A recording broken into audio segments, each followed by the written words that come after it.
பெண்களுடைய ஆடைகளை பற்றி சில சட்டங்களை தெரிந்து கொள்ளணும். பெண்கள் எந்த மாதிரி ஆடை, பெண்கள் வீட்டில் தான் இருக்கணும். பெண்கள் வெளியில் வர்றாங்கன்னு சொன்னால் அவங்க எந்த மாதிரி ஆடையை உடுத்தணும்? முதலாவது முழு உடலையும் மறைத்திருக்க வேண்டும். முழு உடலையும் மறைக்கணும். பெண்கள் வெளியில் வர்றதுக்கான முதல் கண்டிஷன் என்ன? முழு உடலையும் மறைச்சிட்டு தான் வரணும். உடலில் எதுவுமே தெரியக்கூடாது. ரெண்டாவது என்ன?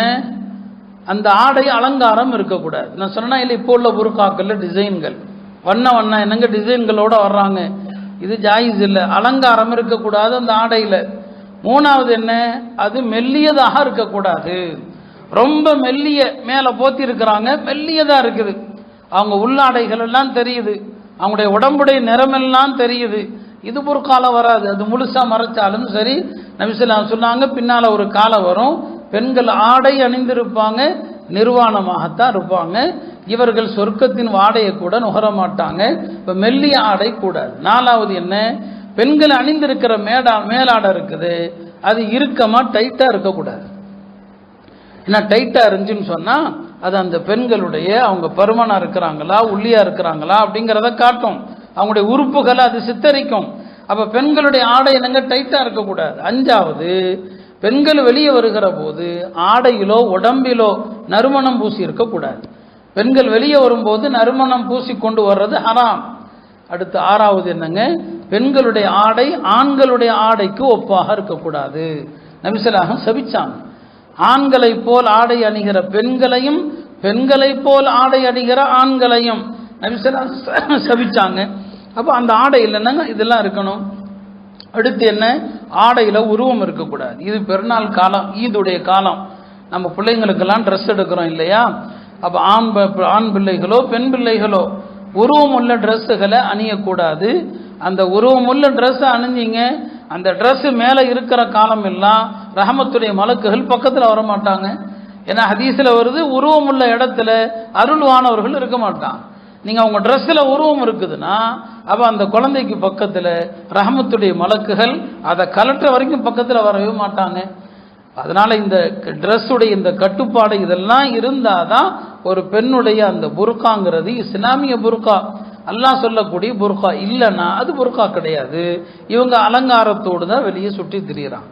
அருமையானவர்களே, இந்த சட்டங்கள் பெரிய பெண்களுக்கு மட்டும் அல்ல, சிறுமிகள் சின்ன குழந்தைங்க இருக்கிறாங்க இல்லையா, குழந்தைங்க அவங்க மாதவிடாய் வந்தாதான் பாலிகாவாங்க.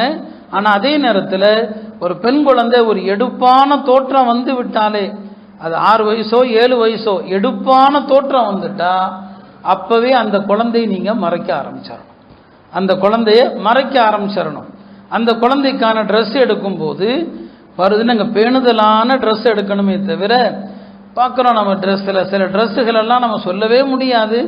சின்ன குழந்தைங்கன்னு நினைக்கிறீங்க, சின்ன குழந்தைகளை வைத்து உலகத்தில் எவ்வளவு ஃபித்னா நடக்குதுங்கிறத நீங்கள் தெரிவிங்க. அந்த அசிங்கங்களை நாம் சொல்ல தேவையில்லை. சமீபத்தில் எஸ்டீன் ஃபைல்ஸ்னு ஒன்று வந்துச்சா இல்லையா? என்ன சின்ன குழந்தைகள் தானே. இப்போ சிறுமிகளை வச்சு என்னங்க இதெல்லாம் ரொம்ப கட்டுப்பாடு போறீங்க நீங்கள் நினைக்கலாம். சிறுமிகள் மீதும் வன்மத்தோடு பார்க்கக்கூடியவர்கள் உலகத்தில் இருக்கிறாங்க. சின்ன குழந்தைகளை ஆபாச எண்ணத்தில் பார்க்கிறவ நம்மிடையே கூட இருப்பாங்க. இப்போ உலகம் முழுக்க எவ்வளவு ஃபித்னாக்கள் இந்த சிறுமிகளால் நடக்குதுன்னு பாருங்க. அப்போ உலகத்துக்கே நாம தான் முன்மாதிரி. நம்முடைய வீட்டில் உள்ள சின்ன குழந்தைகளுக்கு ட்ரெஸ் எடுக்கும்போது இந்த மாதிரியான பார்ப்பவர்களுக்கு ஆசையை தூண்டுகிற அந்த ட்ரெஸ்ஸுகள் இருக்குது, அது என்னங்க ஹராம். அது நம்முடைய பிள்ளைகளுக்கு அணியக்கூடாது. அதே மாதிரி தான் பெண்கள் சிறுவர்களுக்கு முன்னால் பர்தாவை கடைபிடிக்கணுமா அப்படின்னா, மார்க்கத்தில் ஒரு சின்ன பையன் இருக்கிறான்னா 12 வயசு ஆயிடுச்சுன்னு சொன்னான். 12 வயசு ஆயிட்டாலே அவன் பருவம் அடைந்தவருடைய சட்டத்தில் வந்துடுவான். ஒரு 12 வயசு ஆகிட்டா எப்போனாலும் பாலிகாகலாம். அதனால சின்ன பையன் தானே அப்படின்னு அந்த பையனுக்கு முன்னால பெண்கள் முழு அலங்காரத்தை வெளிப்படுத்துறது இதெல்லாம் சட்டத்தில் இருக்குது. நம்முடைய மார்க்கம் சொல்லுது 12 வயது ஒரு எடுப்பான தோற்றம் வந்துருச்சுன்னா அந்த பையனுக்கு முன்னாலையும் பெண்கள் ஒழுக்கமாக தான் இருக்கணும். இன்னைக்கு தவறு எத்தகைய நபர்களுக்கு இடையில எல்லாம் நடக்குது அப்படிங்கிற தகவல்களை நீங்க பார்த்தீங்கன்னு சொன்னா இது எல்லாமே ஃபித்னாவுக்கு காரணம் தான். நம்ம பிள்ளைங்களை சின்ன வயசுலேருந்தே சட்டங்களை பேணி வளர்க்கணும். ஆண் குழந்தை பிறக்குது, ஆண் குழந்தைக்கு போய் என்ன செய்யறது? மோதிரத்தை அன்பளிப்போ வாங்கி போடுறது. செயினை அன்பளிப்பு வாங்கி போடுறது. பருவமடைந்த ஆணுக்கு மட்டும் அல்ல, பருவமடையாத குழந்தைகளுக்கும் ஆண் குழந்தையா இருந்தா அந்த குழந்தைக்கு தங்க ஹராமு தான். பாலிகான பிறகல்ல, முன்னாலேயே அந்த சட்டம் இருக்குது. அப்போ குழந்தை பருவத்திலிருந்தே அவர்களுக்கு சட்டத்தை சொல்லணும். நம்ம குழந்தைங்க ஸ்கூல்ல படிக்குது, பார்க்குறோம் ஆண்டு விழாங்கிற பேரில் முஸ்லீம் அல்லாத ஸ்கூல்களாக இருந்தால் அந்த ஸ்கூல்களில் மார்க்க அனுமதிக்காத பல விஷயங்களை நம்ம பிள்ளைங்க செய்யுது. என்ன, ஒரு நடிகனுடைய வேஷம் போடுறது, அல்லது ஒரு சாமியனுடைய வேஷம் போடுறது, முருகசாமி, அந்த சாமியனுடைய ட்ரெஸ்ஸை போட்டுட்டு பிள்ளைங்க நாடகம் தானே, சின்ன பிள்ளைங்க தானே, இது எவ்வளோ பெரிய ஹராம், இது எவ்வளோ பெரிய தவறான விஷயம் இது. அந்த மாதிரியான நாடகங்களில் நம்ம பிள்ளைங்க கலந்து கொள்ளவே கூடாது.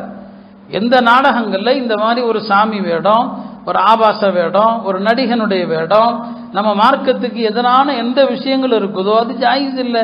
அப்போ ஸ்கூலில் படிக்கிற காலத்தில் இதெல்லாம் என்ன இருக்குது? இப்படி நாம அந்த குழந்தைகளுக்கு ஒழுக்கத்தை போதிக்க தவறுவதனால தான் பின்னால் அந்த குழந்தைங்க வழி தவறி போகுது. ஆக சின்ன வயசிலிருந்தே ஆடையிலிருந்து வெட்க விஷயங்களிலிருந்து அந்த பிள்ளைகளுக்கு ஒழுக்கத்தை நாம் கற்றுக் கொடுத்தோம்னு சொன்னாதான் பின்னால் அந்த குழந்தைங்க வளர்ந்து ஆளாகும் போது ஒழுக்கமான பிள்ளைகளாக இருப்பாங்க என்று சொல்லுது. அதனால தான் இந்த சூறா இருக்குது. உலமாக்கள் சொல்லுவாங்க, இந்த சூறா பருவமடைந்த ஆண் பெண் எல்லாருக்கும் போதிக்கப்படணும். ஏன்னா இது கற்பொழுக்கத்தை தான் கற்றுத்தருது, கற்பொழுக்கத்தை கற்றுத்தரு. யாரும்